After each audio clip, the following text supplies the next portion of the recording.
हम लोग testosterone hormone पढ़ने लगे हैं।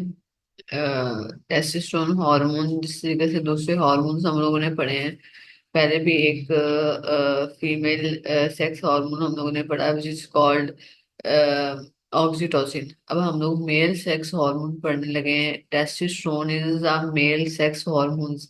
मेल के अंदर जितनी भी सेक्सुअलिटी चेंजेस आते हैं, जितनी भी सेक्सुअलिटी प्रोडक्शन होती है, रिप्रोडक्शन होती है, वो इस हार्मोन की बेस पे होती है।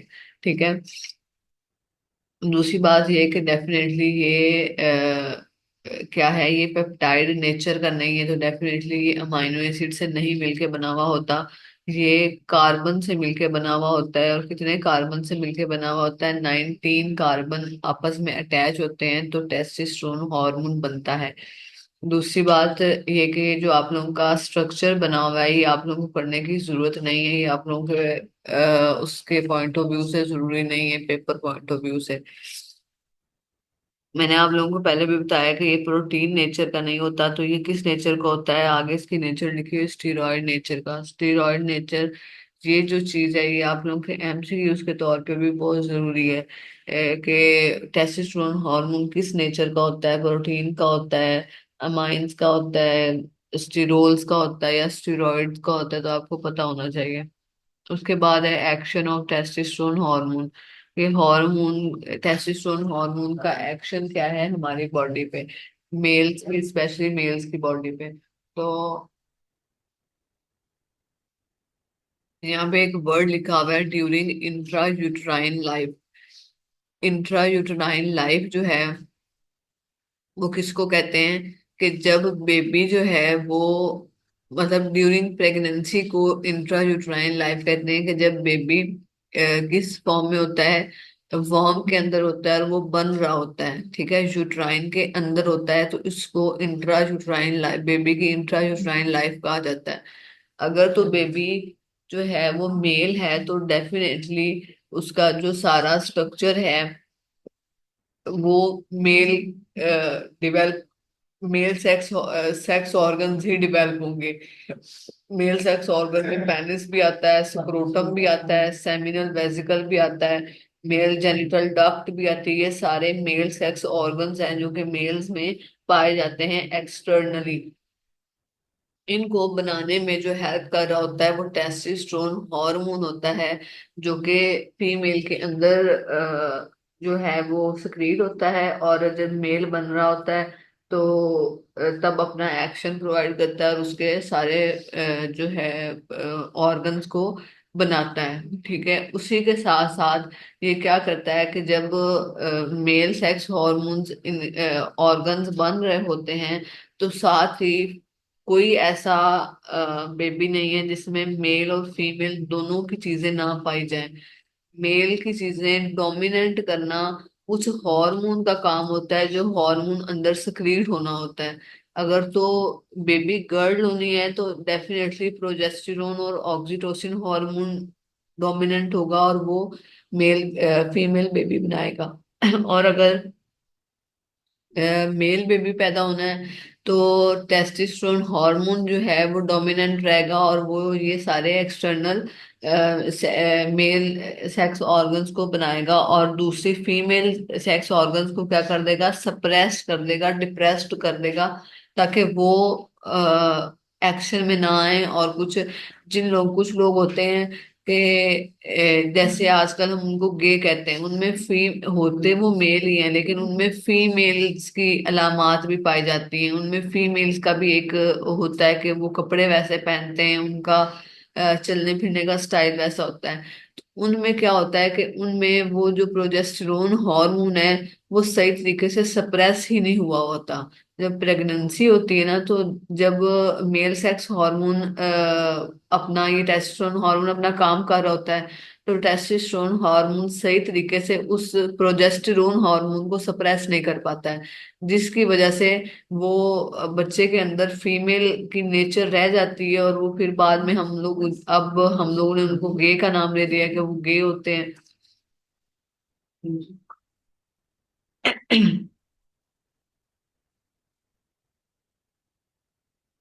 दूसरा जो है वो मेल सेक्स हार्मोन सिर्फ ये इस स्टेज पे काम नहीं आता कि वो सिर्फ करे आपके मेल बेबी को बनाने में हेल्प करे। जब मेल बेबी बन जाता है तो ये थ्रू आउट द लाइफ काम आता है।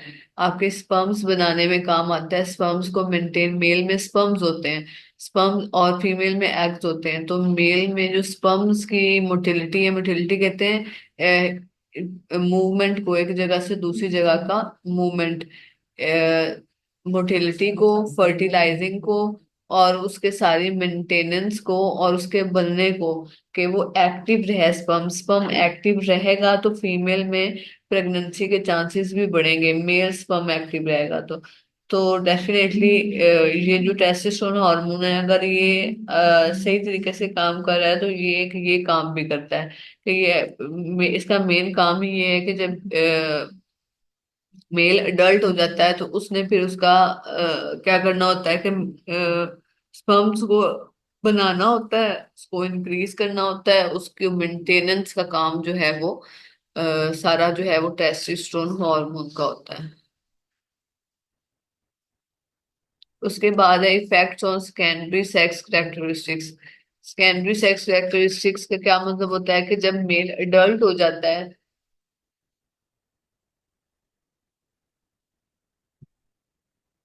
जब मेल अडल्ट हो जाता है तो उसमें टेस्टोस्टेरोन हार्मोन जो है वो क्या करता है, प्यूबर्टी का मतलब होता है अडल्ट हो जाना। तो बॉडी हेयर्स, आप कहीं बाहर जा रहे हो? हाँ जी। आप ना मेरे एक टैबलेट लेते हैं ना।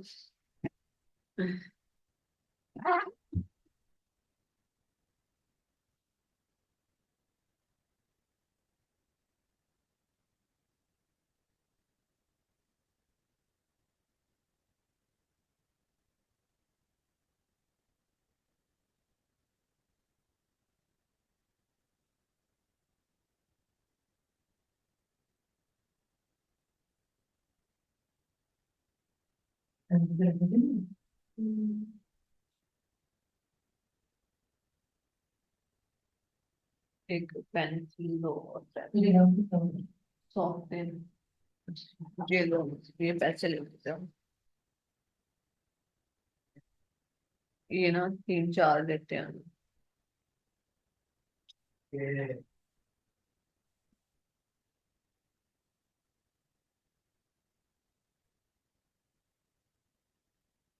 अच्छा, हम लोग इसके सेकेंडरी कैरेक्टरिस्टिक्स पे थे कि जब मेल अडल्ट हो जाता है तो आप लोगों ने अक्सर ये चीज नोट की होगी कि मेल्स कंपैरेटिवली फीमेल्स, मेल्स के अंदर बॉडी हेयर्स ज्यादा होते हैं। चाहे वो उनके हाथों पे हो, चाहे वो उनके ये दाढ़ी की शेप में आ जाए, ठीक है, लेकिन क्या होंगे, ज्यादा होंगे। तो ये सारा काम जो है, ये हेयर की ग्रोथ करवाना किसका काम होता है? ये टेस्टोस्टेरोन हार्मोन का काम होता है। बाल्डनेस, बाल्डनेस अक्सर आप लोगों ने देखा होगा कि जो मेल होते हैं वो जो है वो अडल्ट एजेस के बाद आके बाल्डनेस कहते हैं गंजपन को, कि उनके बाल उतरना स्टार्ट हो जाते हैं।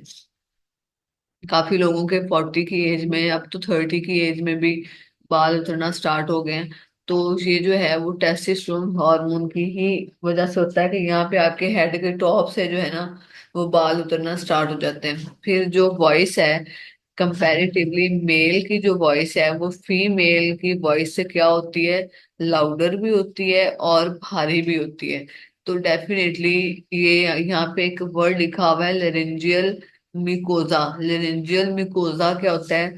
जहां से आपकी आवाज ने आना होता है, वॉइस बॉक्स इसको कहते हैं, ठीक है। यहाँ से आप जब, जैसे मैं बोल रही हूँ तो मैं अपने लेरेंजियल मिकोजा से बोल रही हूँ। तो बेसिकली ये उसको इनलार्ज करता है। मेल्स में ये बड़ा होता है, आपके इस जगह पे होता है लेरेंजियल मिकोजा, और ये गले की जगह पे। और मेल में ये बड़ा होता है कंपैरेटिवली फीमेल। तो डेफिनेटली उसकी जो वॉइस है वो भी क्या होगी, ठीक होगी कंपैरेटिवली फीमेल। भारी होती है आवाज मर्दों की।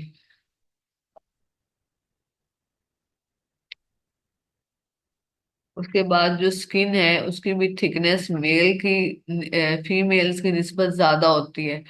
मेल की स्किन देख लें तो वो थोड़ी सी क्या होगी, सख्त होगी। ठीक है, तो वो टेस्टोस्टेरोन हार्मोन ही क्या करता है कि ये आपके सारे, ये सारी चीजें जो कर रहा है, बाल्डनेस कर रहा है, वॉइस कर रहा है, ये सारा कुछ कौन कर रहा है? आपके टेस्टोस्टेरोन हार्मोन कर रहा है। इसलिए आपकी स्किन की थिकनेस, और अक्सर आप लोगों ने देखा होगा फीमेल की जो स्किन होती है वो रफ नहीं होती है, अनटिल अनलेस वो अपना ख्याल ना रखें। जो मेल की होती है वो नेचुरली तौर पे ही क्या होती है, रफ स्किन होती है, इतनी ज्यादा कोई वो क्लियर स्किन नहीं होती। तो वो ये मेल के करेक्टरिस्टिक्स है, मेल की खसूसियात है जो कि टेस्टोस्टेरोन हार्मोन जो है वो डिवेल्प करवाता है।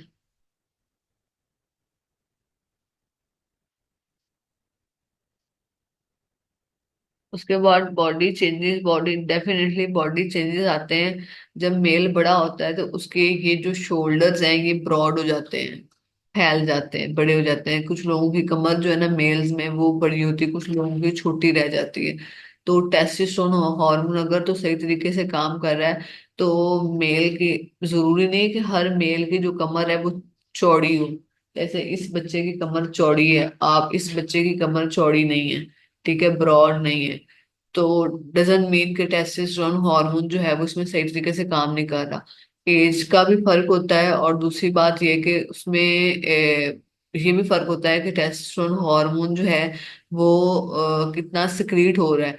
और तीसरी बात ये कि टेस्ट आपके डिपेंड कर रहा होता है, जैसे आपका एक वो है, कद है आपका जो है वो, कुछ लोग भारी होते हैं, कुछ लोग छोटे होते हैं। इन सारी चीजों की बेस पे जो है वो मसल्स भी क्या होते हैं, मेल्स के स्ट्रांग होते हैं, और जो कमर होती है वो भी चौड़ी होती है। लेकिन डिपेंड करता है कि किन मेल्स में होनी होती है, क्योंकि कद पे बहुत ज्यादा डिपेंड कर रहा होता है, फिजिक पे बहुत ज्यादा डिपेंड कर रहा होता है, फिजिक पतली है, ठीक है, या मोटी है।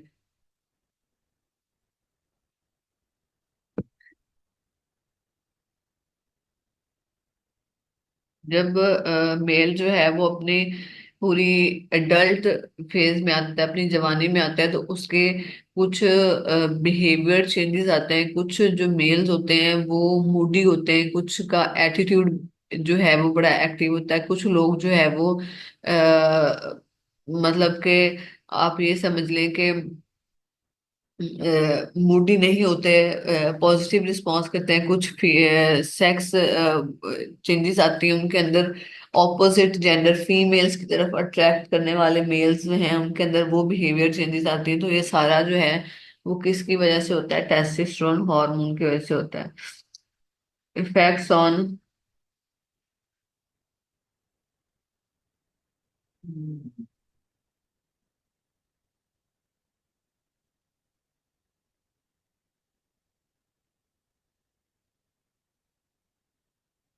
नेक्स्ट है effects on protein metabolism. Protein metabolism में वो क्या करता है, डेफिनेटली प्रोटीन के सिंथेसिस को बढ़ा देता है।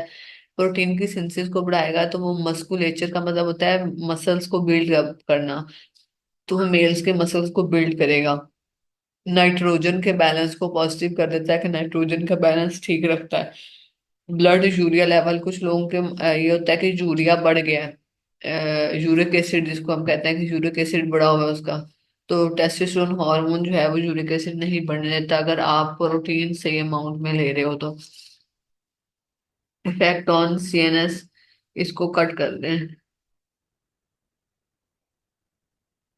इफेक्ट्स ऑन बोन्स, इसमें आप लोगों ने 3 से 4 चीजें करनी है कि एक तो ये बोन्स को थिक करता है। डेफिनेटली मेल्स की बोन्स क्या होंगी, स्किन थिक है तो बोन्स भी ज्यादा स्ट्रोंग होंगी, थिक होंगी।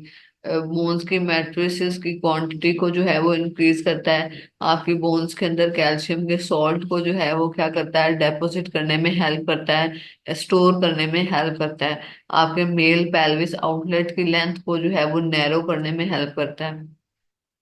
बस ये 3 4 जो है वो आप लोगों ने याद करनी है। उसके बाद है इफेक्ट्स ऑन बॉडी लेंथ।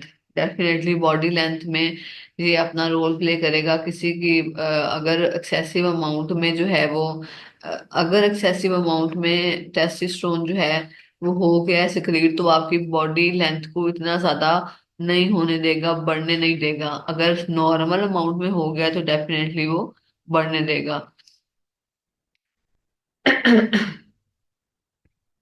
ये इफेक्ट्स ऑन आरबीसी, ये जो इफेक्ट्स ऑन बीएमआर है और इफेक्ट्स ऑन आरबीसी है, ये आप लोग एमसीक्यूज की फॉर्म में करोगे। और इलेक्ट्रोलाइट्स और वाटर बैलेंस को मेंटेन रखना आपकी किडनी में, ये भी टेस्टोस्टेरोन का काम होता है। उसके बाद एस्ट्रोजन हार्मोन है, ये हम लोग कल पढ़ेंगे। Any question from this topic?